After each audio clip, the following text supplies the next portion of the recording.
Hey you guys, welcome back to the channel. So today I'm giving you all my review on The Real Housewives of Beverly Hills, Season 12, Episode 9. Let me just let y'all know straight off the bat, I am so sick and tired of these women trying to hold people like Sutton, people in the past like Denise Richards and Lisa Vanderpump to higher standards than the rest of these people. And it really comes down to the fact that Sutton is an easy target. You know, she's very emotional. Pretty much she's just very emotional. So they think that they can just bully her around and make her cry and feel good about themselves. And I'm so sick and tired of it. When you have this woman, Diana, talking about she's going to butt head, which she really means headbutt Sutton, threatening violence. When we saw Erica Jane sit at that dinner table last year telling Sutton something along the effect of, I'm gonna get you, that's a problem. And none of these women are sitting there checking this behavior, but you want to sit there, Kyle, and have an issue with Sutton calling Diana soulless and a mother effer. Really, Kyle? Something is wrong with you. And I'm just not here for it. In my opinion, they need to get Lisa up off the show, get Kyle up off the show, take Erica to some type of treatment facility because she clearly needs help lying and pretending like she's drunk in some of these episodes.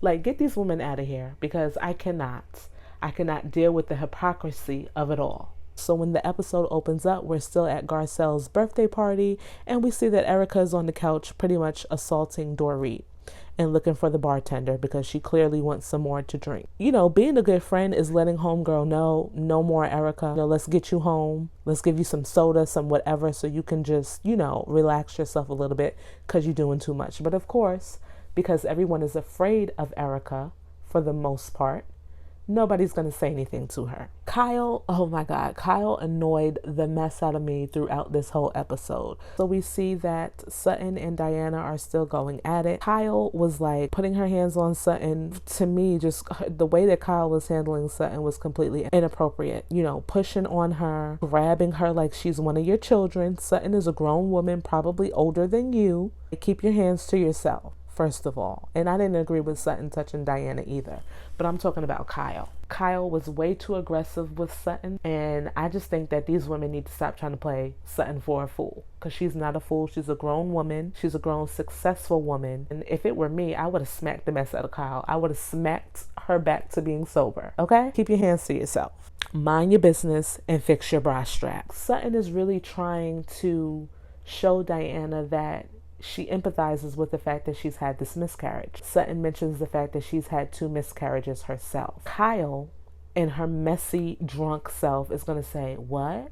I've never heard of this. So do you think that you're supposed to know this woman's life story?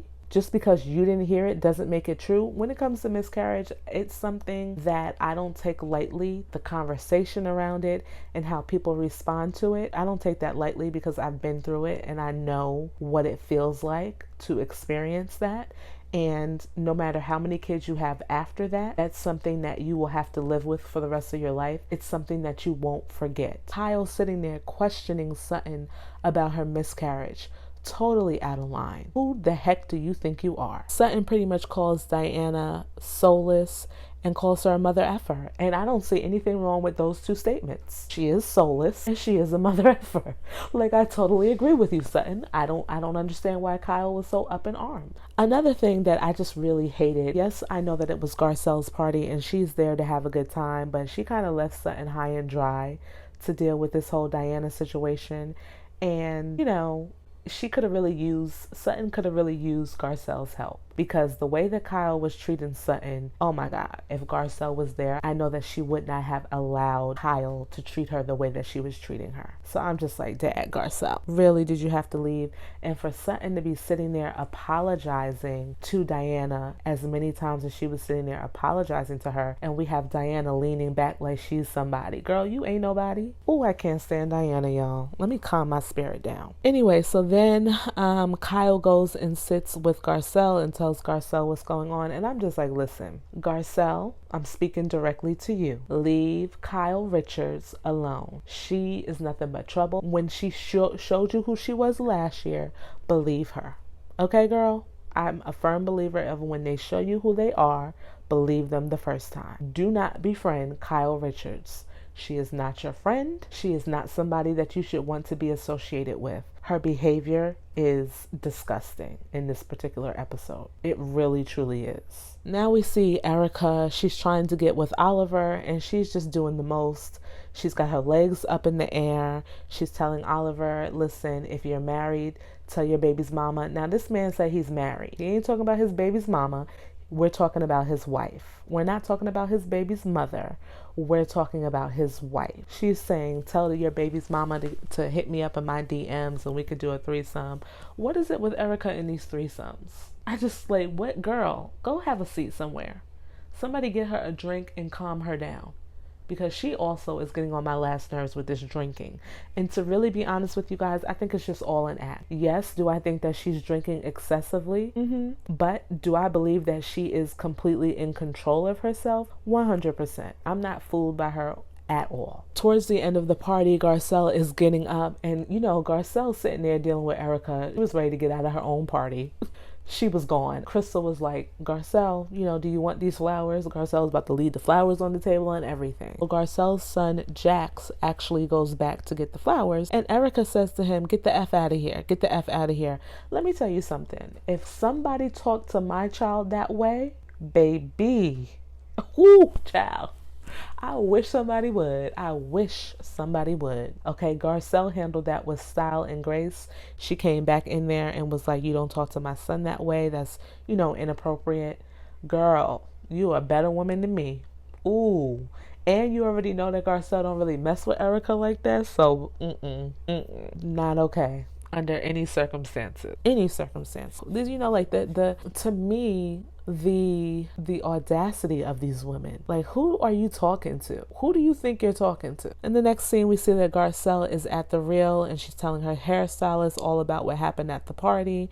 And we know, Garcelle's not happy about the situation, nor would I be either. Crystal's actually invited Dorit to a self-defense class. And I find it interesting that here they are. Now, both of these women were present when Erica said what she said to Garcelle's son. And this would have been the prime time if it was any other two ladies.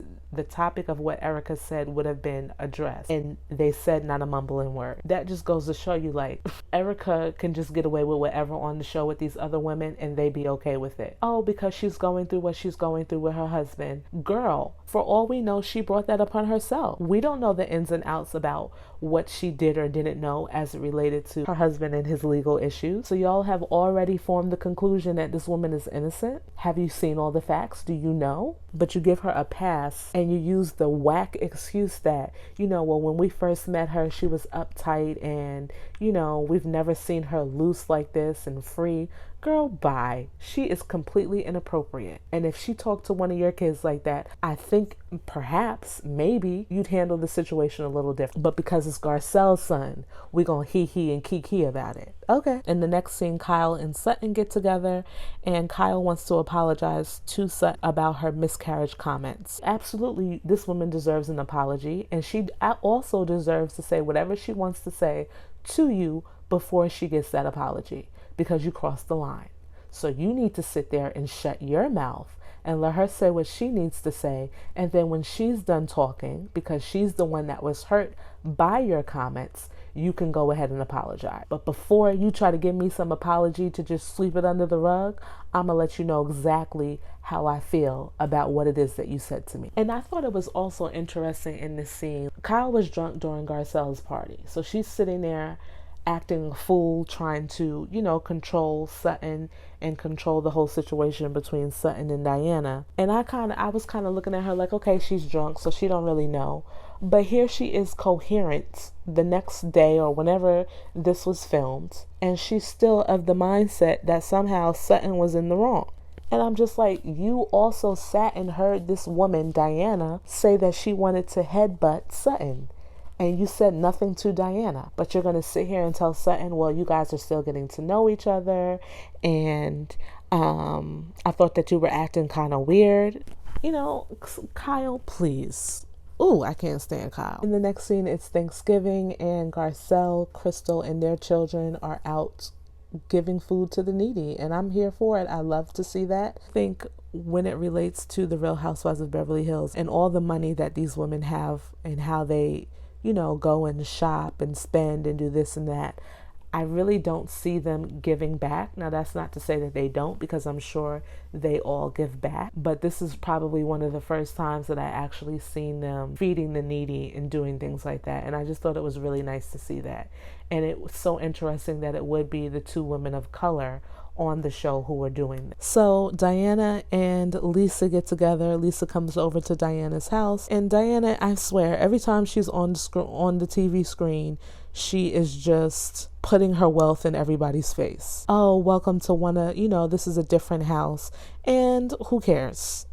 Okay, who cares? Lisa is very messy. She knows exactly what happened at this party, but she's going to sit there and ask Diana what happened at Garcelle's party. And as Diana is explaining her exchanges with Sutton, of course, the first two things that she wants to mention is that Sutton called her soulless and a mother effer without saying all of the things that she said to Sutton. I find that quite interesting, but you're going to jump right into her calling you names. I also find that Diana's reality is warped. Like, girl, Sutton wasn't saying that she had two miscarriages to one up you. She was saying that she had two miscarriages so that you and her could kind of connect on that level, and for her to show you that she understands what you're going through. And then she had the nerve to sit up there and say that Sutton didn't ask her how she was doing or whatever. But Sutton texted her before the party. And I believe that when she first came to the party, she asked her how she was doing. So you just lie, Diana. So here's the setup with Lisa. She's saying that this behavior is not going to fly with her if she sees it. Lisa, don't nobody care what you feel or what you see or what you going to do. Who cares? Ain't nobody checking for you. You've been away on some of these episodes, and you're surely not missed by me. Nobody is checking for you, Lisa Rinna. Kyle and Mauricio have Dorit and her husband PK come over to their house. This reminds me of last year when all of that stuff was going down with Erica, and the whole story that she made up about her husband and him driving his car off the road and everything else. And him driving his car off the road and everything else. And the first thing that Kyle wants to discuss, of course, is the fact that Erica had a good little laugh about it. See, these fools did not learn their lesson last year. For y'all to be sitting over here making light of it is just not cool. Especially if this was your child, you wouldn't be sitting there laughing about it, because it's not a laughing matter. I do remember when Lisa Vanderpump was making that joke about Mauricio. Now, Lisa wasn't really joking, but I'll take her at her word. She was making that joke about Mauricio cheating, and Portia, Kyle's daughter, happened to be there, and Kyle was all up in arms about that. She was not happy that Lisa Vanderpump was joking about that. But yet you sitting over here laughing at somebody cursing out somebody else's child. Really? Mauricio is saying, what did Mauricio say? Mauricio is saying he thinks it was great what Erica said. I don't even know what PK said, because I really couldn't quite catch what he was saying. But what I can tell you is that he was agreeing with Mauricio and everybody else. And Dorit's going to sit up there and say that he gives Erica a pass because of all that Erica has been through. Dorit, Erica has not been through anything that I'm sure she hasn't caused on herself. It's not like, what are you talking about? Ugh. These people really irk me. Dorit was also talking about potentially moving. And I got to be honest with you guys, this is the first time that I heard her discuss moving since this whole robbery happened. I think last season she did talk about her and PK were. I don't recall Dorit saying anything in times past about her wanting to move. And I just find it interesting that now, all this time later, she's having a little discussion with Kyle about potentially moving. But she does tell Kyle that the biggest reason why she remains in the neighborhood is because Kyle is there. And, apparently these two don't live too far from each other. In the next scene, Sutton invites the ladies over to see her new house. And it's outside. Sutton is doing this dinner outside, and it's all muddy and whatnot. And I'm like, Sutton, girl, you got a big enough house to move these women. Your house is, not only is your house big enough, but it's put together enough that these women can be inside of your house to have this dinner party. But let me tell you something about Sutton. Sutton said, I am not having these itches, okay? I'm not having these itches in my house. They will come sit outside in this mud. I will pass out flip-flops and furs. But I'd be dag on to have them sitting at my table inside of my home. And I'm like, okay, I can understand it. I can understand it. Before the party, Garcelle and Cherie get together and they start discussing what happened with Erica. And of course, Cherie is like, nope, that's totally inappropriate. I feel like Cherie is locked and loaded and down for whatever when it comes to Garcelle. Girl, the way that she took them earrings off, like, what you need me to do? I'm here and I'm ready. You just say the word, okay? I love it. I absolutely positively love it. Everybody needs a friend like Cherie. What had me absolutely dying, the producer asked Erica in her confessional, is this the first time that she's been to Sutton's house? Erica said, I'm not concerned about Sutton's house. I'm concerned about this Haitian mama. Talk about Garcelle. This, I gotta tell y'all, that I have never seen Erica so shooketh as it relates to one of these women. Like, she knew, okay? Homegirl knew she mishandled Garcelle, and Garcelle was coming for that behind, and I am here for every moment. I most certainly am. Erica was so shook, girl. She was in the car playing Christmas music, trying to direct the invisible choir. I could not. I was dying. I don't know why that scene made me laugh, but I was dying. The ladies arrived to Sutton's house, and when Erica does arrive, if looks could kill, the way Garcelle was looking at her, Erica's like, I'm just going to have one drink. And Garcelle was pretty much like, okay, girl, I think that's about right. I agree. It's just like, Garcelle. So, you know what else had me dying is after Erica went to the bar, the way that she was standing next to Garcelle. Like, she knows she's about... like, she was almost waiting to be reprimanded. That, I don't know why that had me dying too. That had me dying. And Garcelle was like, nope, I'm not going to catch you just yet. I'm going to catch you when you least expect it. That had me rolling.